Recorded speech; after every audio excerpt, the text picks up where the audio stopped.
जो क्षेत्रटी उर्वर थी मधुरिया थी माटीटा ठीक ठाक थी से जगार कथाटा भगवान नाम रूपक कथाटा ता देहरे पड़े कौन हम से भल मनीषटे हम तेणु भल हाँपाई निज उपर निर्भर करुच्ची सत पात्र बची जदि असत कथा कहे असुविधा कहे खाल पकाए असुविधा सृष्टि करे कौन लाभ आज्ञा बाड़िके विश्राम देवी ता पूर्व अनुरोध करी आपण मानक नवेदन करी समस्त को अड़ी करी तेणु आज भागवत कथा आज जब विश्राम होची आमर जीवन विश्राम से बेले आज्ञा केतबेले विश्राम हम केतबेले जेतबेले मर्त्यर विदाय नेबा एठू जीवा जम पाखे पहुँचवा जमर चित्रगुप्त गोड़े बंधु अच्छा पचारे अमक बाबू ये कौन धर्म कर अर्जन कर चित्र कौन कर फटो उठे रखी आम शंकर भाई जमी आम मानकर फटो यूट्यूब चैनल देखुं दिव्य ज्योति यूट्यूब चैनल आम फटो सब रही जो जम पाखे पहुँचवा गदा बाबू तो देखे जदि धर्म की अधम ना आज्ञा कौन गोटे पचारे कर मना कर प्रथम आगे डरीज आज्ञा गुप्त थी खेल पांच पत्र कौन धर्म कर अधर्म कर आज्ञा खेलला बेलू धर्म जदि अधिक है वैकुंठपुर जदि अधर्म है नर्क जीव निज निर्भर आपणा कला कर्म मान गोविंद बेड़ हो सावधान गोविंद गोविंद गोविंद गोविंद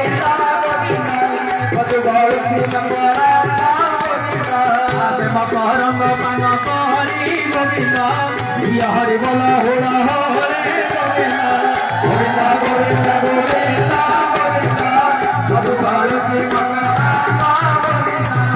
गोविंद भक्तवत्सल भगवान की पर्यायक्रमे आम धर्म भितर को जीवा आमर कथा अच्छी दशम स्कंद गोपलीला आम मैंने समस्ते पढ़ुंटे कथा अच्छी कौटी ना रुक्मणी विवाह आमर सरी जाइए आज्ञा टपिक बहुत ब्राह्मण आपण मैंने शुणुते जो ब्राह्मण टी नहीं चिठी नहीं गला आज्ञा ब्राह्मण खाली हेले हम आज्ञा पाखे 6टा गुण रहा दरकार जजन जाजन अध्यापन अध्यापना एवं आचमन प्रति आचमन 6टा क्वालिटी पाखे थी 6टा गुण थी ब्राह्मण कह खाली कौन पढ़ले हम ना निजे पढ़ा सागर अन्न को पढ़े निजे भोजी खाऊँ अन्न को खुआबे यज्ञ कर प्रतिश्रुति कराइबे हे ब्राह्मण आगे अनुरोध करेंगे आज आम टपिक अच्छी कौन ना आम मैंने समस्ते सुदामा सागर भेट हवा सुदामार अर्थ को लक्ष्य करतु सुअर्थ उत्तम दाम बोले मूल्य जार मूल्य किसी दे हुए ना से सुदाम आपण मैंने जड़े जड़े सुदाम सु माने उत्तम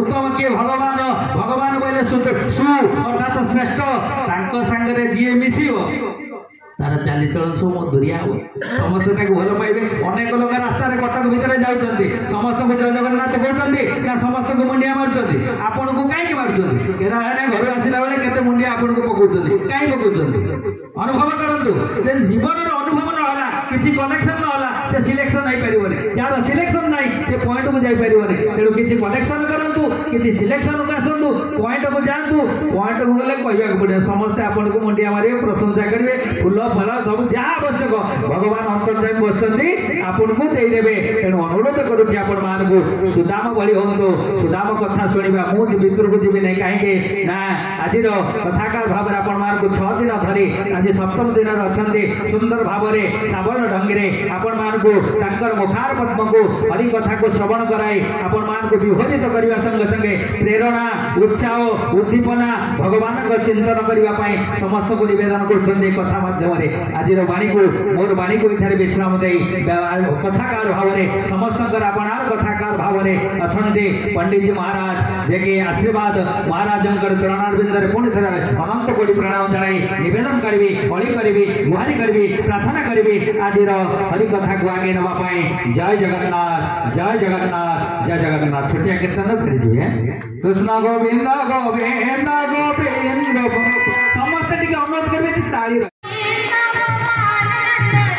कृष्ण गोविंद गोविंद गोपाल नंदलाल कृष्ण गोविंद गोविंद गोपाल नंदलाल गोविंद नंदलाल गोपाल नंदलाल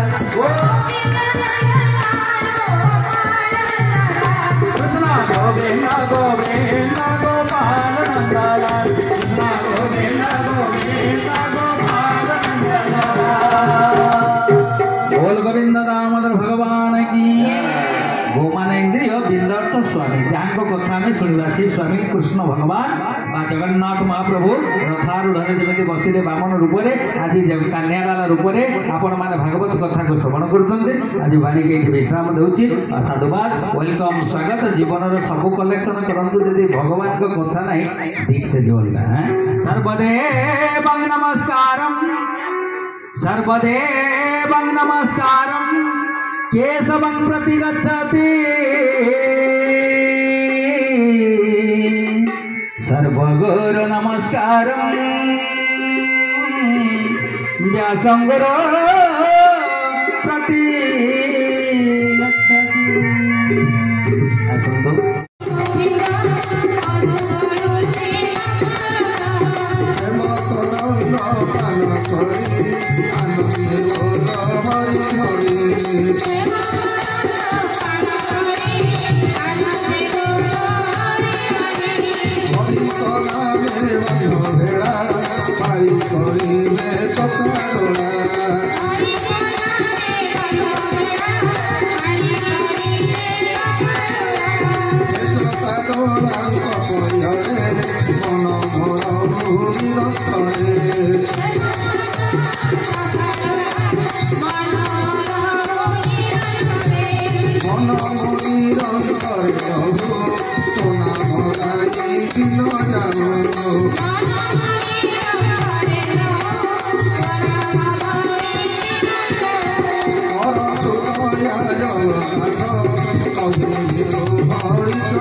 विश्वपान विश्व नियंता अनाथर नाथ अगति अगति अशरण शरण पद्म लोचन जगतर जीवन जगन्नाथ महाप्रभु रेवतनंद्र बलदेवजू पराक भगवत जगत जननी वासुदेव चक्र सुदर्शन पीठाधीश्वर प्रभु अनंत वासुदेव भगवान वृंदावन रसरस रसकर्णवली नंदनंदन गोपीजन बल्लभ देवकी प्राणधन श्यामसुंदर भगवान आह्लादे शक्ति स्वरूपिणी निकुंज कुंजेश्वरी रासरासेश्वरी प्रियमदायिनी भक्तिदायिनी मुक्तिदायिनी जगत जननी माधुरानी भगवान का वांग्मय स्वरूप परमशास्त्र भागवत पीठाधीश्वर शंकर भगवान महावीर हनुमान जी ग्रहराज समेश्वर पादपद्म अनंत दंडपत प्रणाम निवेदन पूर्वक कटक अधिष्ठात्री देवी जगत जननी माँ कटक समस्त ब्राह्मण मंडली समस्त नाँ जानले पवित्र भाव में भगवान कार्यक्रम को परिचालन भार नहीं सर्वश्री शिशिर कुमार दास शिशिर भाईना महोदय देवानी इत्यादि समस्त भक्त ब्राह्मण मंडली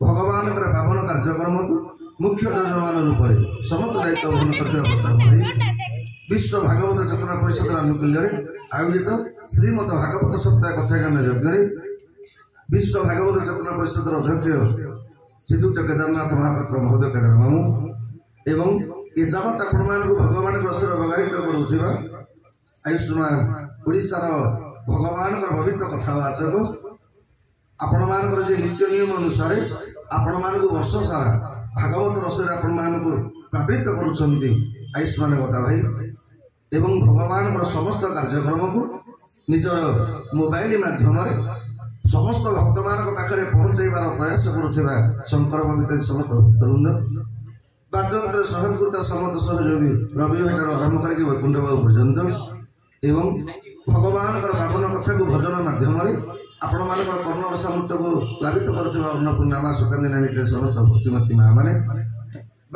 शब्दयंत्र माध्यम ये पावन कथाटा आपण मान सम्मुख में सुंदर भाव में भजौता अभिराम साउंडर समस्त कर्मकर्ता तथा भगवान पावन कथा को श्रवण करने ये पवित्र वृंदावन धाम उपस्थित समस्त सज्जन बृंद भक्तिमती माँ मैंने आशीर्वाद कुणी कुणी पिला सर्वोपरि ये भगवान जहाँ कहते केदार मामू जे समग्र कटक सहर में संकीर्तन माध्यम कीर्तन माध्यम निजर स्वतंत्र स्थान अधिकृत भट्टमठर अधिकारी देवेंद्रनाथ साहू महोदय आपण मान समस्त से भगवान कौन स्वरूप ये अधम सेवक आसतु भगवान अपार कृपारू आज भागवतर सप्तम पूर्णाहुति दिवस आज्ञा भागवत कथा गोटे सरेनी भागवत कथा पूर्ण हुई पूर्ण मद पूर्ण विधम पूर्णात पूर्ण मुदेश्य नायरी आज आम मैंने प्रचंड शीतर जो तपस्या करुले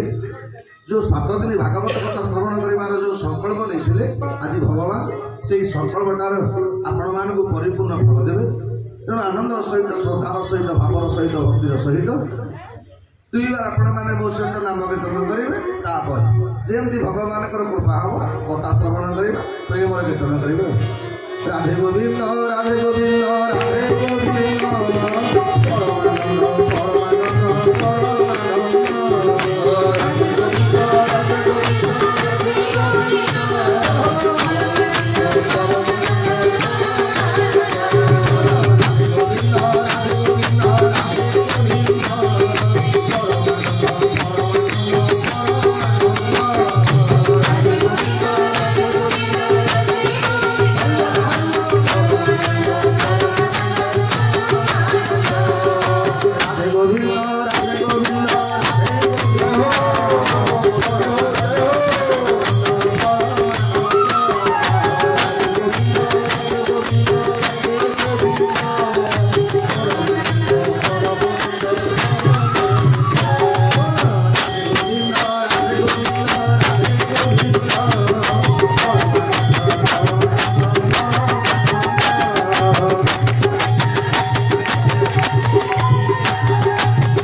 माने पछपटा सियाड़े साड़े रहीगला ना कौन आपण कीर्तन देखला पर गोटे भल कथा मन पड़ुची कथाटा कौन हाँ मामे आगुटी आसुना आस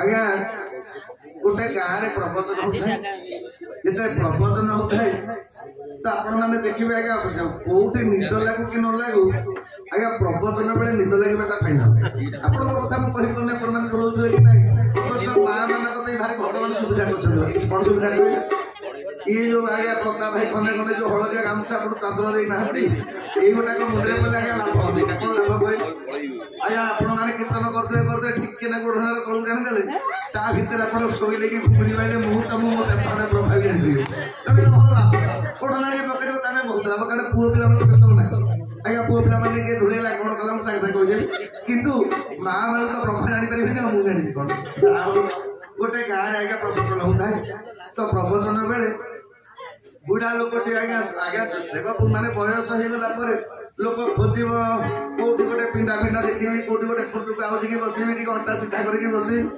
बिचरा बुढ़ा लोकटी तार बसी अंटा सीधा करके आज्ञा प्रवचन शुणुची ये शुणु शुणु आज्ञा केतले निद पड़े तो निद पड़े आइला बेले जेतले कीर्तन है आज्ञा निदटा धड़कने भांगीगला बेलू कान खाली गोटे कथा पड़ा कौन श्याम प्रेम बड़ मिठा रे संगात श्याम प्रेम बड़ मिठा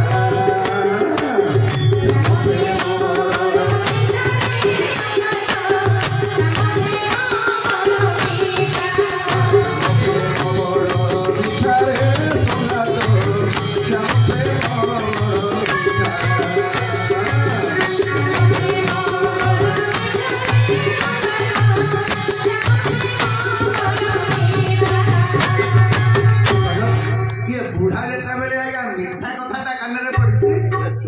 भांगला बोला बोधे मीठा पीठा मोटा है ना तो मत तो कही देना ये भाविक रहेगा राति जाक आउ निद है मीठा मोटा हम निशे शोब तेणु आज्ञा प्रवचन सईला आज्ञा सब लोग गला बुढ़ा से शुकाइला पचारा कला हरे पुओ ये जो मीठा कथाटा कहल कहीं मीठा तो किसी बंटा है सेठू मने मने बक्ता कहले कहले बाबा तुम्हें काली जल्दी आसब जे भगवान नाटा जो मिठा ये भाविला मने मने कले भल मिठा ताले या भाविकी आज्ञा सबुदिन प्रवचन हबार अध घंटे घंटे पर बुढ़ा आसे किंतु से दिन प्रवचन आरंभर घंटाटे पूर्व लुगा पिंधिकी बुढ़ा टमर टमर हो बहु पचारदेला कहला शाशुमा बहु पचारा शशुर कहला बापा ए तुम तो सबुदिन लेट करके जा प्रवचन शुणा आज एत जल्दी कौन पे जाऊच बुढ़ा कहला बुझेलु तते कौन मिछ कहबी आलो आम बक्ता आज कहते जे श्याम प्रेम काड़े मिठा आज काड़े मिठा दिता खंडे मत देवे कौन बहु कहला देखुच ये मु तो जापारूनी घर कम छाड़ी तुम गोटे कम करूना आम टिफिन नहीं जाए जहाँ मिठा मिल दीटा खंडे तुम खाईदब आ दीटा खंडे आम नहीं आसब बुढ़ा बहुत कथा कौन भागी पार टिफिन गोटा सागर आणिक आईला आसी सारा बुढ़ा खोजिला बसब कौटे आज्ञा गोटे जगार नजर पड़गला बुढ़ार गछटे गछ मूल आज्ञा बुढ़ा तार देखला सब माने पछपटे सफा पछरे गछ मूल आज्ञा अंटा को आउजे देकी बुढ़ा तार बसिला कहला मिठा तो आसु आ कौन एमती आज्ञा माने बसी कथा कौन श्रवण कर केते बुढ़ा को निद पड़े जाइए माँ माने निद पड़े जाइए आज्ञा बुढ़ार तो गोटे बोलिकी दांत नहीं पार्टी आ करके बुढ़ा तार घुंगुड़ी मारी चली एतिकी बेले आज्ञा अईटा खली पत्र जो उठे कुकुर मान संख्या सही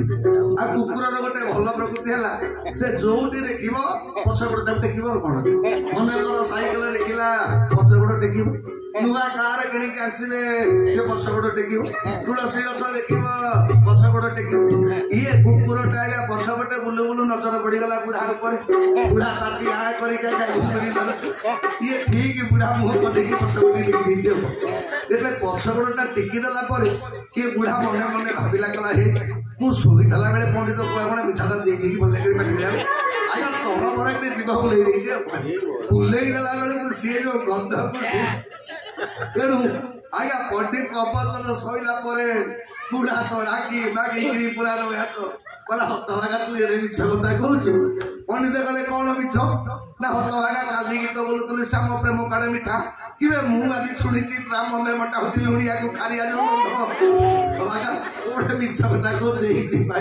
जो मैंने कथा श्रवण करुच प्रेम टे कीर्तन कर नहेले ये श्याम प्रेमटा लुणिया खारिया लगे राधे गोविंद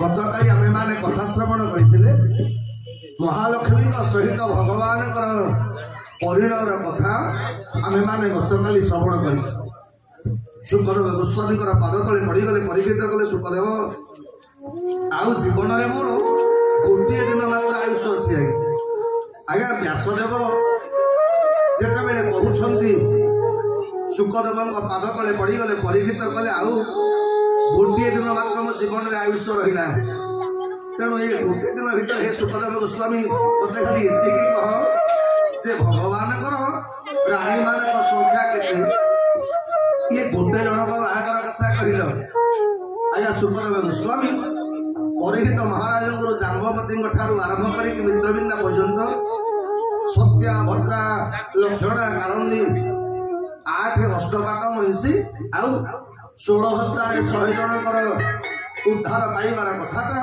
विस्तारित भाव में वर्णना कले जेहेतु समय मो पाखे स्वल्प ये से प्रसंग पाखे मुझे पशुनी एति बेले परीक्षित महाराज पचारे कले सुखदेव आपण मत गतकाली भागवत कथार कहते से भगवान क्या भल पाती हे बापा माने माँ माने जीवन में सब कथा गोटे योग्यता गोटे क्वालिफिकेशन दरकार मनकर आपण मैंने कॉलेज रे पाठ पढ़ा आपण को मेट्रिक परीक्षा पास करने को पड़ो आपण को डाक्तरी पाठ पढ़ा आपन को जॉइंट एंट्रांस रे आपण मानक नागा नीट रे कंप्लीट क्लियर करने पड़ो तेणु जीवन में जेकोसी कम करने को आम पाखे गोटे योग्यता दरकार किंतु भगवान को पाइबा कौन सी योग्यता दरकार नहीं आशा कहले देखा भगवान को पाइबा जाति दरकार पड़े ये भागवत रे महात्मा वर्णना कले कौन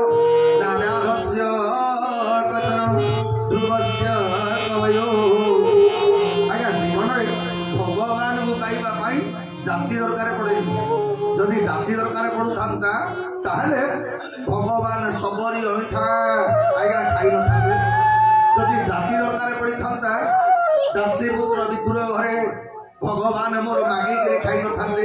ଏଇଥିପାଇଁ ଭଗବାନଙ୍କ ପାଖରେ ଜାତି ଦରକାର ପଡେନି। ଭଗବାନଙ୍କ ପାଖରେ ଆଜ୍ଞା ଭାବିବେନି ଭଗବାନଙ୍କୁ କେବଳ ଉଚ୍ଚ ଜାତି ମାନେ ପାଇବେ, ସେ କଥା ବି ନୁହଁ। ହେ ବାପା ମାନେ ମା ମାନେ, ଜୀବନରେ ପ୍ରତ୍ୟେକ ପଦାର୍ଥ ପାଇବାକୁ ହେଲେ ଆପଣ ମାନଙ୍କ ପାଇଁ ଆଜ୍ଞା ଗୋଟେ ମୂଲ୍ୟ ଦରକାର। ମନେକର ଆପଣ ମାନେ ମନେକର ଅଟାଟେ ଆଚ୍ଛା କହିଲ ଦେଖିବା, ଅଟା କିଲେ ମାନେ ଚାଉଳ କିଲେ ମିଳିବାଟା ସହଜ ନା ଭଗବାନଙ୍କୁ ପାଇବାଟା ସହଜ? କୋଉଟା ସହଜ? ଚାଉଳ କିଲେ ପାଇବାଟା ସହଜ। କାହିଁ କହିଲେ ଆଜ୍ଞା ଟଙ୍କା 25-30 ଦେଲେ ଚାଉଳ କିଲେ ଆପଣଙ୍କୁ ମିଳିବ। 30 ଟଙ୍କା ଦେଲେ ଭଗବାନଙ୍କୁ ପାଇ ହବ? ବିଚାର କରିବା ଏ ବାପା ମାନେ ମା ମାନେ, ଚାଉଳ କିଲେ ପାଇବାକୁ ହେଲେ ଆମ ପାଖରେ ସର୍ବପ୍ରଥମେ କଣ 30 ଟଙ୍କା ରହିବା ଦରକାର, ନାଇଁ ଟଙ୍କାଟା ରହିବା ଦରକାର। 2 ନମ୍ବର କଥା, ମନେକର ତମ ପାଖରେ ଟଙ୍କା ଅଛି, ଦୋକାନରେ ଚାଉଳ ନାହିଁ, ଚାଉଳ ଆଣିପାରିବ? ଆଜ୍ଞା ଟଙ୍କା ଥିବା ଦରକାର, ଆଭେଲେବଲ ଥିବା ଦରକାର। ଆଜ୍ଞା ଚାଉଳଟା ଦୋକାନୀ ପାଖରେ ଥିବା ଦରକାର। ମନେକର ତମ ପାଖରେ ଟଙ୍କା ଅଛି, ଦୋକାନରେ ଚାଉଳ ଅଛି, କିନ୍ତୁ ତମର ଚାଲିକି ଯିବାକୁ ଶକ୍ତି ନାହିଁ, ତମେ ଚାଉଳ ଆଣିପାରିବ? ଆଣିପାରିବନି। ତାହେଲେ ଟଙ୍କା ଥିଲେ, ମନେକର ଆଜ୍ଞା ଦୋକାନରେ ଚାଉଳ ଅଛି, ତମର ଚାଲିକି ଯିବାକୁ ଶକ୍ତି ଅଛି, କିନ୍ତୁ ତମ ପାଖରେ ପଇସା ନାହିଁ, ତମେ ଚାଉଳ ପାଇପାରିବ? ଆଚ୍ଛା କହିଲ ଦେଖିବା, ଭଗବାନଙ୍କୁ ପାଇବାକୁ ହେଲେ ପଇସା ଦରକାର ପଡିବ? ପଇସା ଦରକାର ପଡିବ? ଆଚ୍ଛା ଗଲା, ତାହେଲେ ବିନା ପଇସାରେ 1 ନମ୍ବର କଣ୍ଡିସନ ଫେଲ। ଆଚ୍ଛା ଚାଉଳଟା ବେଳେ ବେଳେ ଥାଇପାରେ ନଥାଇପାରେ, ଆଚ୍ଛା ଭଗବାନ ଥାଇପାରନ୍ତି ନଥାଇପାରନ୍ତି, ଚାନ୍ସ ଅଛି? ଅର୍ଥ କଣ? ଭଗବାନ ସବୁବେଳେ ଅଛନ୍ତି। ଦ୍ୱିତୀୟ କଥା, ଚାଉଳ ଆଣିବାକୁ ହେଲେ ଆପଣଙ୍କୁ ଦୋକାନ ବନ୍ଦ ଚାଲିକି ଯିବାକୁ ପଡିବ। ଭଗବାନଙ୍କୁ ପାଇବାକୁ ହେଲେ ଆପଣଙ୍କୁ ଯିବାକୁ ପଡିବ ନା ଭଗବାନ ଆପଣଙ୍କୁ ପଳେଇ ଆସିବେ? ତାହେଲେ ଚାଉଳ କିଲେ ପାଇବାଟା ସହଜ ନା ଭଗବାନ ପାଇବାଟା ସହଜ? ଏଇଥିପାଇଁ ଜୀବନରେ ଭଗବାନଙ୍କୁ ପାଇବାଟା ହଉଛି ସୁଲଭ, କିନ୍ତୁ କାହା ପାଇଁ? ଜଟା ସୁମତି ସମ୍ପତ୍ତି ନିଧାନ, ଜଟା ସୁମତି ବିପତ୍ତି ନିଧାନ।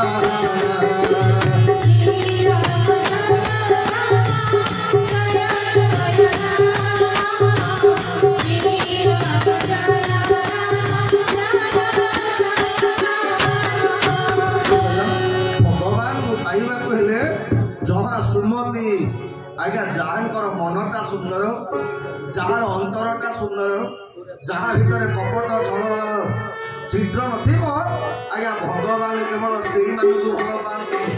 ଏଇଥିପାଇଁ ଭଗବାନଙ୍କର ପ୍ରିୟ ମିତ୍ରର ନାଁଟା କଣ? ଆଜ୍ଞା ସୁଦାମା। ଅର୍ଥ କଣ? ଆଜ୍ଞା ସୁନ୍ଦର ଭାବରେ ଯିଏ ଭଗବାନଙ୍କ ନାମ କୀର୍ତ୍ତନ କରିପାରେ, ଯିଏ ଭଗବାନଙ୍କର ଭକ୍ତି ଭାବରେ ନିଜର ମୂଲ୍ୟାଙ୍କନ କରେ, ତାରି ନାଁଟା ହଉଛନ୍ତି ଆଜ୍ଞା ସୁଦାମା।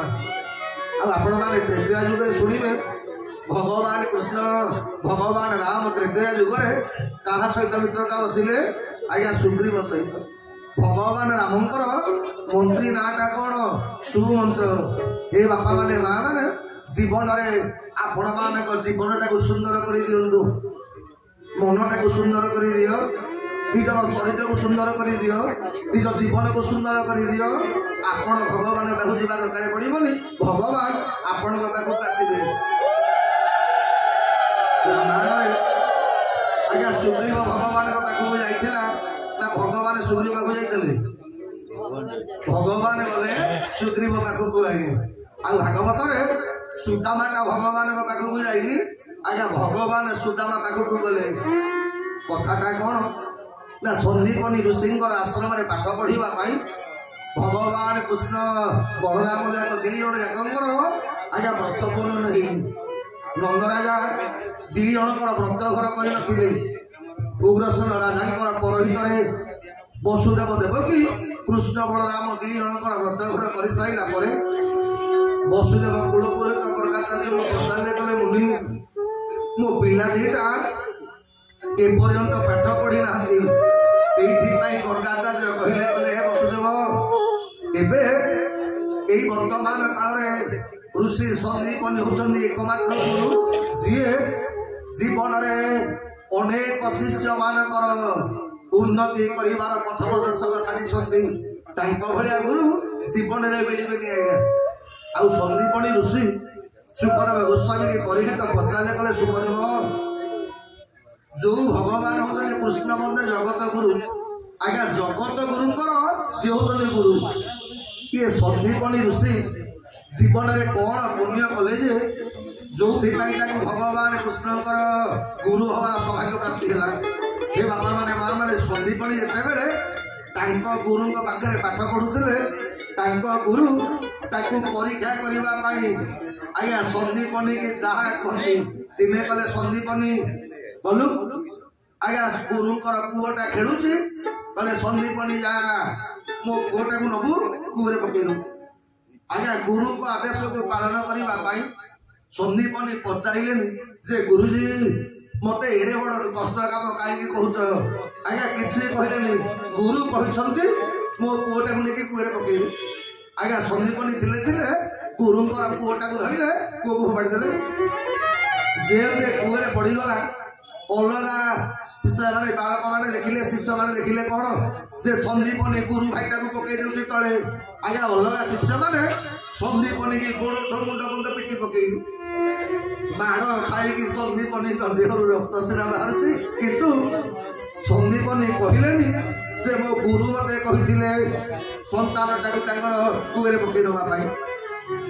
ଏମିତି କିଛି ଦିନ ଗଲା। ଆଉ ଦିନେ ପୁଣି ଆଜ୍ଞା ସନ୍ଦୀପନୀ କି ତାଙ୍କ ଗୁରୁ କହିଲେ କଲେ ସନ୍ଦୀପନୀ ଆଶ୍ରମରେ ନିଆଁ ଲଗେଇଦେବ। ଆଜ୍ଞା ଗୁରୁଙ୍କ ଆଦେଶ ପାଳନ କରି ସନ୍ଦୀପନୀ ଋଷି ଗୁରୁଙ୍କ ଆଦେଶରେ ଆଜ୍ଞା ନିଆଁ ଲଗେଇଦେଲେ। ଆଶ୍ରମ ପିଲାମାନେ ଦେଖିଲେ କହିଲେ ଏଇଟା ପାଗଳଟା ନା କଣ? ସେଦିନ ଗୋଟେ ପିଲାକୁ ଫୋପାଡ଼ି ଦେଲା କୂଅ ଭିତରକୁ, ଆଜି ନିଆଁ ଲଗାଉଛି। ଆଜ୍ଞା ଗୋଡଠୁ ମୁଣ୍ଡ ବନ୍ଦ ବାଡେଇ ପକେଇଲେ, ଦେହ ଫାଟିଗଲା ସିନା, କିନ୍ତୁ ସନ୍ଦୀପନୀ କହିଲେନି ସେ ଗୁରୁ ମତେ କହିଛନ୍ତି ନିଆଁ ଲଗେଇବା ପାଇଁ। ଆଉ ଦିନେ ଆଶ୍ରମରେ ରୋଷେଇ ହଉଥିଲା ବେଳେ ସନ୍ଦୀପନୀ କହିଲେ, ତାଙ୍କ ଗୁରୁ କହିଲେ ସନ୍ଦୀପନୀ ଯା ଆଶ୍ରମର ସବୁ ଖାଦ୍ୟରେ ଡାଲି ମିଶେଇବୁ। ଆଜ୍ଞା ସନ୍ଦୀପନୀ ଗୁରୁଙ୍କ ଆଦେଶ ମାନିଲେ, ସବୁ ଖାଦ୍ୟରେ ନେଇକି ଡାଲି ପକେଇଦେଲେ। ଆଶ୍ରମର ପିଲା ଦେଖିଲେ ଆଜ୍ଞା ଭୋକ ବିକଳରେ ଭଲ କି ଚାରି ତାଙ୍କ ଛେଚିଲେ। ବାଡ଼ିଆ ସିନା ଖାଉଛନ୍ତି, କିନ୍ତୁ ସନ୍ଦୀପନୀ ଶେଷ ପର୍ଯ୍ୟନ୍ତ କହିଲେନି ସେ ମୋ ଗୁରୁ ମତେ କହିଛନ୍ତି ଏ କାମ କରିବା ପାଇଁ। 3ଟା ପରୀକ୍ଷାରେ ଉତ୍ତୀର୍ଣ୍ଣ ହେଲା ପରେ ସନ୍ଦୀପନୀ ଋଷିଙ୍କର ଗୁରୁ ସନ୍ଦୀପନୀ କି ପାଖକୁ ଡାକିଲେ, କଲେ ସନ୍ଦୀପନୀ ଜୀବନରେ ମୁଁ ବହୁତ ଶିଷ୍ୟ ଦେଖିଛି, ହେଲେ ତମନି ଭଳିଆ ଆଜ୍ଞାଧୀନ ଶିଷ୍ୟ ମୁଁ କୋଉଠି ଦେଖିନି। ଆଜି ମୁଁ ତମକୁ ତ ବର ଦଉଛି, ଏ ଦୁନିଆର ଯେତେ ଶାସ୍ତ୍ର ସବୁ ତକ ତମର ମୁଖସ୍ଥ ହେଇଯାଉ, ସବୁ ତମର କଣ୍ଠସ୍ଥ ହେଇଯାଉ। ଆଉ ତା ସହିତ ଯିଏ ଜଗତର ଗୁରୁ ଭଗବାନ କୃଷ୍ଣଙ୍କର ତମେ ଗୁରୁ ହବ। ଏଇଥିପାଇଁ ଜୀବନର ସର୍ବଶ୍ରେଷ୍ଠ ବଳ ହଉଛନ୍ତି ଗୁରୁ କୃପା। ହେ ଗୁରୁ ତୁମେ ମଙ୍ଗଳମୟ କୃପା ବିନୁ ମୁକ୍ତି ନାହିଁ।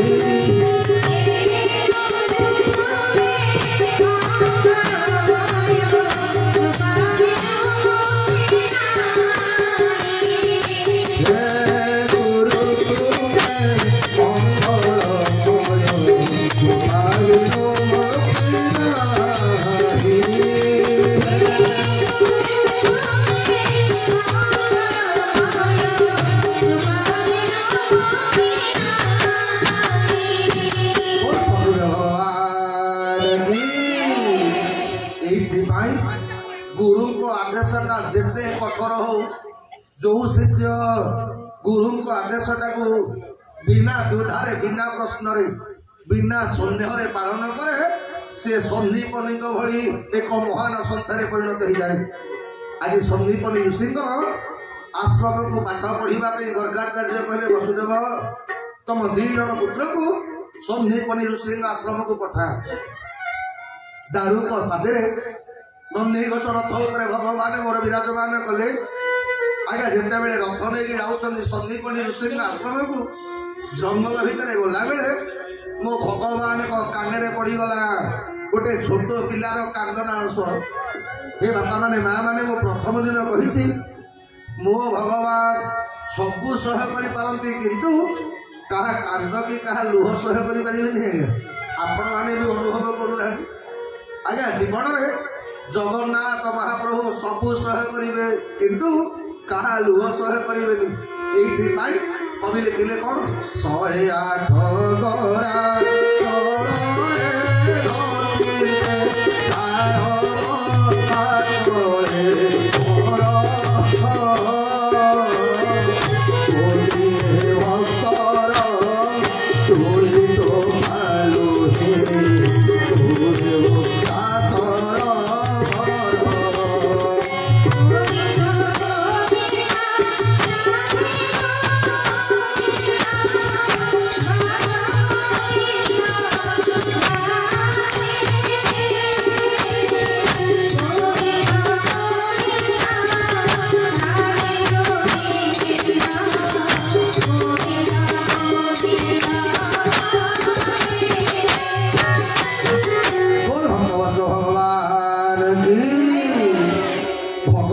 ସବୁ ସହ କରିପାରନ୍ତି କିନ୍ତୁ କାହାର ଲୁହ କାହାର କାନ୍ଦିବାଟା ଏଇଟା ଭଗବାନଙ୍କ ଆଖିରେ ଯିବନି।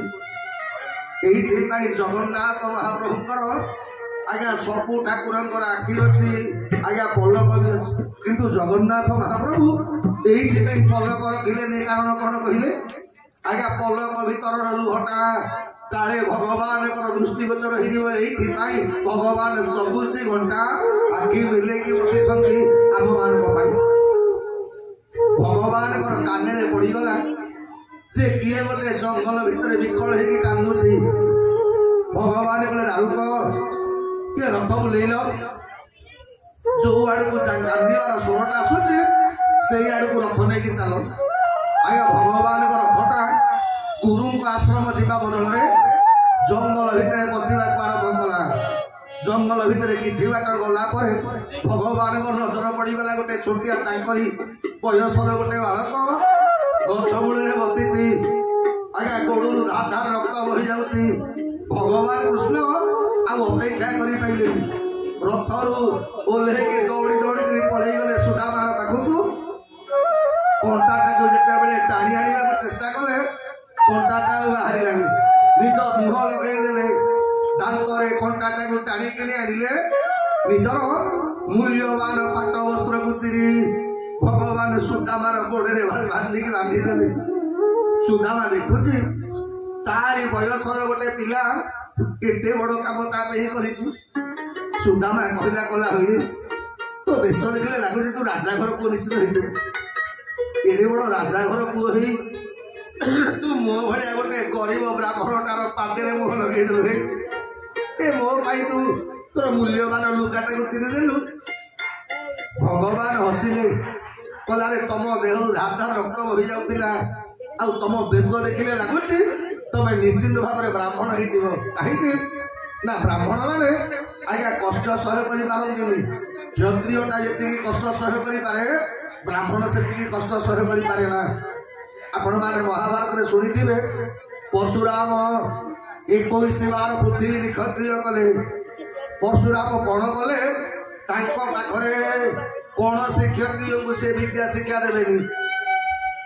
ଆଜ୍ଞା ଯେତେବେଳେ କର୍ଣ୍ଣ ପହଞ୍ଚିଗଲେ ପରଶୁରାମଙ୍କ ପାଖରେ ବିଦ୍ୟା ଶିକ୍ଷା କରିବା ପାଇଁ କର୍ଣ୍ଣଙ୍କର ପରିଚୟ ମାଗିଲେ। ପରଶୁରାମ କହିଲେ କର୍ଣ୍ଣ ତମ ପରିଚୟ ନା ମଣିମା ମୁଁ ହଉଛି ରାଧେୟ ସୁତଙ୍କର ପୁତ୍ର। ମୋ ନାଁଟା ହଉଛି କର୍ଣ୍ଣ। ମୁଁ ଆପଣଙ୍କ ଠାରୁ ବିଦ୍ୟା ଶିକ୍ଷା ଶସ୍ତ୍ର ବିଦ୍ୟା ଶିକ୍ଷା କରିବାକୁ ଆସିଛି। ଆଜ୍ଞା ଗୁରୁଦେବ ସେଦିନ ଦ୍ରୋଣାଚାର୍ଯ୍ୟ ମାନେ ଗୁରୁଦେବ ପରଶୁରାମ ଆଜ୍ଞା ଦୁନିଆର ସର୍ବଶ୍ରେଷ୍ଠ ବିଦ୍ୟା ପ୍ରଦାନ କଲେ କର୍ଣ୍ଣ। ଆଉ କର୍ଣ୍ଣ ବି ସୂର୍ଯ୍ୟଙ୍କର ପୁତ୍ର କର୍ଣ୍ଣ ଏକନିଷ୍ଠ ଭାବରେ ଗୁରୁଙ୍କ ଠାରୁ ସମସ୍ତ ବିଦ୍ୟା ଶିକ୍ଷା କଲେ। ନା ଯୋଉଦିନ ଗୁରୁ ଦକ୍ଷିଣା ଦେବାର ବେଳ ଆସିଲା ସେଦିନ କର୍ଣ୍ଣଙ୍କର ଗୋଡରେ ଆଜ୍ଞା ପରଶୁରାମ ଆନନ୍ଦର ସହିତ ଶୋଇଛନ୍ତି। ଆଉ ଗୋଟେ କୀଟ ଆଜ୍ଞା ଯୋଉ କୀଟଟା ମଣିଷର ମାଂସ ଖାଏ ମଣିଷର ହାଡ଼ ଖାଏ ଏମିତିଆ ଗୋଟେ କୀଟ କର୍ଣ୍ଣକର ଗୋଡକୁ ଆଜ୍ଞା କାମୁଡ଼ିଲା, ଜଙ୍ଘକୁ କାମୁଡ଼ି କାମୁଡ଼ି ଆଜ୍ଞା ହାଡ଼ ପର୍ଯ୍ୟନ୍ତ ଗଲାଣି, ରକ୍ତରେ ଚୁଡୁବୁଡୁ ହେଇଗଲାଣି ସମଗ୍ର ବନ ପ୍ରଦେଶ। କିନ୍ତୁ କର୍ଣ୍ଣ ଆଜ୍ଞା ଗୋଡ ହଲଉନାହାନ୍ତି କି ଆଗକୁ ହଉନାହାନ୍ତି। ମନେ ମନେ ଭାବିଲେ କାଳେ ଗୁରୁଙ୍କର ନିଦ୍ରାଟା ଭଗ୍ନ ହେଇଯିବ, ଏଇଥିପାଇଁ ସମସ୍ତ ଯନ୍ତ୍ରଣାକୁ ସହ୍ୟ କରିଗଲେ। ପୋକଟା କାଟି କାଟି କାଟି କାଟି ଜଙ୍ଘ ଯାକ କାଟି ହାଡ଼ ଭିତରେ ଅଡସାଇଲାଣି। ଯେତେବେଳେ ଜଙ୍ଗଲ ଯାକ ରକ୍ତରେ ଲୁଡୁବୁଡୁ ହେଇଗଲେ, ଉଷୁମ ରକ୍ତଟା ଲାଗିଗଲା ପରଶୁରାମଙ୍କ ଦେହରେ। ପରଶୁରାମଙ୍କ ନିଦଟା ଧଡ଼କିନି ଭାଙ୍ଗିଗଲା। ଭାଙ୍ଗିଗଲା ବେଳକୁ ଦେଖିଲେ କର୍ଣ୍ଣର ଜଙ୍ଘ ଯାକ ରକ୍ତ। ପରଶୁରାମ ପଚାରିଲେ, କହିଲେ କର୍ଣ୍ଣ ଏ ରକ୍ତଟା ତମର ଆଇଲା କୁଆଡୁ? କର୍ଣ୍ଣ ମନେ ମନେ ଭାବିଲେ ଗୁରୁ ମୋର ଖୁସି ହେବେ ମୋ ଉପରେ।